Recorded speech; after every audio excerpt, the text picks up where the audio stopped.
ডিম আর আটা দিয়ে আজকে আপনাদেরকে তৈরি করে দেখাবো একদম ইউনিক একটা নাস্তার রেসিপি। আশা করছি আজকে আমার এই রেসিপিটা আপনারা হুবহু ফলো করলে আপনাদের নাস্তাটাও একদম পারফেক্ট হবে। আসুন দেখে নিই কীভাবে মজাদার আর এই মুচমুচে খাস্তা নাস্তাটা আপনারা খুব সহজেই বাসায় তৈরি করে নিতে পারবেন। আমি এখানে 1 কাপ আটা নিচ্ছি, আরও নিয়ে নিচ্ছি প্রায় 1/4 কাপ আটা। আপনারা চাইলে কিন্তু আপনাদের পছন্দ মতো আটাটা কমিয়ে বা বাড়িয়ে যেরকম পছন্দ নিতে পারেন। দিয়ে দিলাম স্বাদ মতো চিনি আর স্বাদ মতো লবণ, আর দিয়ে দিচ্ছি কালো জিরা। আর এখানে আমি দিয়ে দিব 3 চামচ পরিমাণ সাদা তেল বা সয়াবিন তেল।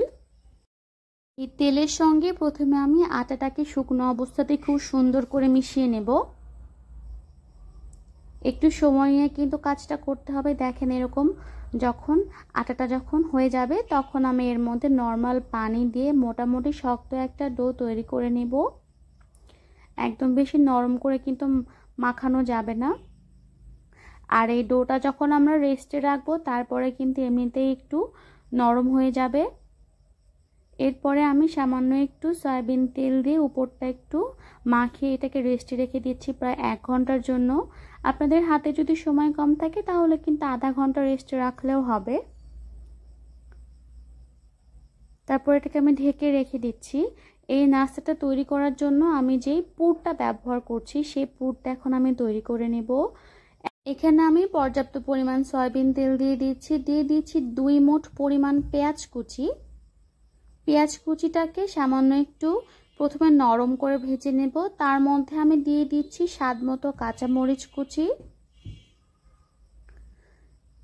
এখন এই পেঁয়াজ আর কাঁচামরিচটাকে আরও একটু কিছুক্ষণ ভেজে নেব। এটা কিন্তু ব্রাউন করে ফেলা যাবে না, চুলোর আঁচটা মিডিয়াম টু লোতে দিয়ে এই কাজটা করতে হবে। এখন আমি এর মধ্যে দিয়ে দিচ্ছি 2টা ডিম। আর ডিমগুলোকে প্যানে ছাড়ার সঙ্গে সঙ্গে কিন্তু নাড়াচাড়া করা যাবে না, একটু পরে কিছুক্ষণ পরপর নেড়ে দিবেন যেন ডিমগুলো একটু বড় বড় হয়ে থাকে। মানে ডিমের যে ঝুড়োটা হবে সেটা কিন্তু একদম বেশি ছোট ছোট করে ফেলা যাবে না, একটু বড় বড় ঝুড়ো হলে কিন্তু এই নাস্তাটার পুরটা বেশি মজাদার হয়। তারপরে আমি এর মধ্যে দিয়ে দিলাম সামান্য একটু ভাজা জিরার গুঁড়ো, সামান্য একটু গোলমরিচের গুঁড়ো, আর দিয়ে দিচ্ছি স্বাদ মতো লবণ। এখন আমি সব কিছুকে ভালো মতো মিশিয়ে তারপরে পুরটা রেডি করে নেব। দেখেন ডিমের ঝুড়োগুলো কিন্তু একটু বড় বড় করে রেখেছিলাম, আর এখানে পেঁয়াজটা কিন্তু একদম নরম হয়ে গেছে, আমি কিন্তু ব্রাউন করে ফেলিনি। আর দিচ্ছি সামান্য একটু ধনিয়া পাতা কুচি। এখন কিন্তু পুরটা রেডি হয়ে গেছে, আমি চুলোটা বন্ধ করে দিচ্ছি। পুরটাকে একটা বাটিতে ঢেলে কিন্তু ঠান্ডা করে নিতে হবে। গরম অবস্থাতে কিন্তু এটা ব্যবহার করা যাবে না। দেখেন এটা কিন্তু রেডি হয়ে গেছে। এদিকে আমি ডোটাকে সামান্য আরেকটু মথে নিচ্ছি, কারণ ডোটা আপনি যত ভালো করে মথবেন তত কিন্তু নাস্তাটা অনেক বেশি ভালো হবে। কিছুক্ষণ মথে নেওয়ার পরে কিন্তু আমি এটাকে সমান ভাগে 3 টুকরো করে নিচ্ছি। আপনারা যদি চান যে পরিমাণ আটা আমি ব্যবহার করেছি এই পরিমাণ যদি আপনারা ব্যবহার করেন তাহলে কিন্তু 3টার পরিবর্তে 4টাও তৈরি করতে পারবেন। সেই ক্ষেত্রে একটু ছোট সাইজ হবে, আমি একটু বড় সাইজ করে তৈরি করেছিলাম। এখন আমি বোর্ডের উপরে তেল মাখিয়ে তারপরে একদম পাতলা করে রুটি বেলে নেব। যতটা সম্ভব পাতলা করে কিন্তু বেলে নিতে হবে। এখন আমি এখানে সয়াবিন তেল মাখিয়ে দিচ্ছি, তার উপরে দিয়ে দিব সামান্য একটু পরিমাণ আটা। মানে পরোটার ভিতরে যে লেয়ারটা তেল আর আটা দিয়ে তৈরি করতে হয় আমি সেভাবে এটা করে নিচ্ছি। প্রথম লেয়ার আমি এভাবে দিয়ে দিলাম, তারপর এক সাইড থেকে উল্টিয়ে দিব।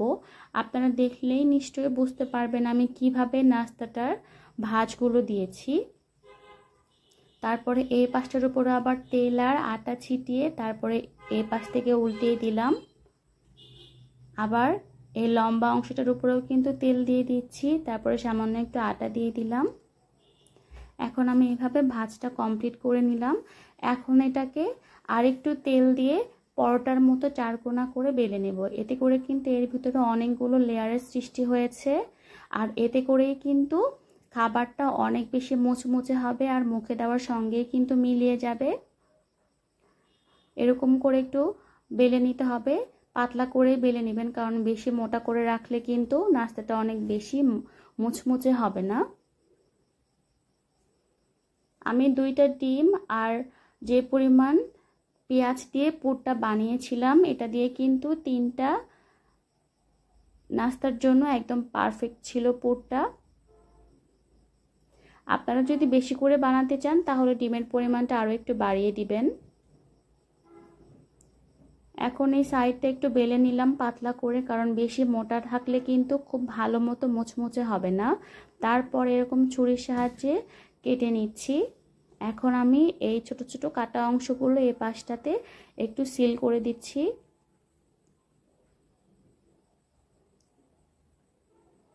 আমি সব সময় চেষ্টা করি একটু নতুন ধরনের আর খুবই সহজভাবে খাবারের রেসিপিগুলো আপনাদের সঙ্গে শেয়ার করার। আমার রেসিপিগুলো যদি আপনাদের কাছে ভালো লেগে থাকে তাহলে অবশ্যই আমার চ্যানেলটি সাবস্ক্রাইব করে দিবেন। একটা কিন্তু বানানো হয়ে গেল, আমি এভাবে আরও একটা বানিয়ে নিচ্ছি। আপনারা অবশ্যই আমার দেখানো প্রসেসে নাস্তাটা তৈরি করবেন, তাহলে কিন্তু আপনাদের খাবারটা অনেক বেশি মজার হবে। আমি এই নাস্তাটা আজকে ফার্স্ট টাইম তৈরি করেছিলাম, মনে হলো একটু ইউনিকভাবে কিছু তৈরি করি। একই রকম খাবার খেতে কিন্তু সবসময় ভালো লাগে না। আর এই খাবারটা কিন্তু আমার বাসায় সবাই খুবই পছন্দ করেছিল, বিশেষ করে আমার বেবি তো অনেক বেশি পছন্দ করেছিল, কারণ এটা অনেক বেশি ক্রিস্পি ছিল। আর উপরের যে ছোট ছোট টুকরোগুলো আমি লাগিয়ে দিচ্ছি, এগুলো আরও অনেক বেশি মজার ছিল, একদম নিমকির মতো ক্রিস্পি হয়ে গিয়েছিল। এখন আমি পর্যাপ্ত পরিমাণ তেল দিয়ে চুলোর আঁচটা মিডিয়ামে দিয়ে এই নাস্তাগুলো ভেজে নিব। প্রথমে দেওয়ার সঙ্গেই কিন্তু উল্টানো যাবে না, একটা সাইডে যখন হালকা ব্রাউন কালার হয়ে যাবে তারপরে আমি এই পাশটাতে উল্টিয়ে দিচ্ছি। উল্টিয়ে দেওয়ার পরে কিন্তু উপরের ডিজাইনগুলো খুব সুন্দর মতো শক্ত হয়ে যাবে আর মুচমুচে হয়ে যাবে, এগুলো কিন্তু ভেঙে যাওয়ার কোনো চান্স নেই। দেখেন আমি আবারও উল্টিয়ে দিলাম। আশা করছি আজকে আমার রেসিপিটা আপনাদের কাছে ভালো লেগেছে। আমার রেসিপিটা ভালো লাগলে অবশ্যই আমাকে সাপোর্ট করবেন, আমার চ্যানেলটা সাবস্ক্রাইব করে দিবেন এবং ভিডিওগুলোতে লাইক, কমেন্ট এবং শেয়ার করবেন।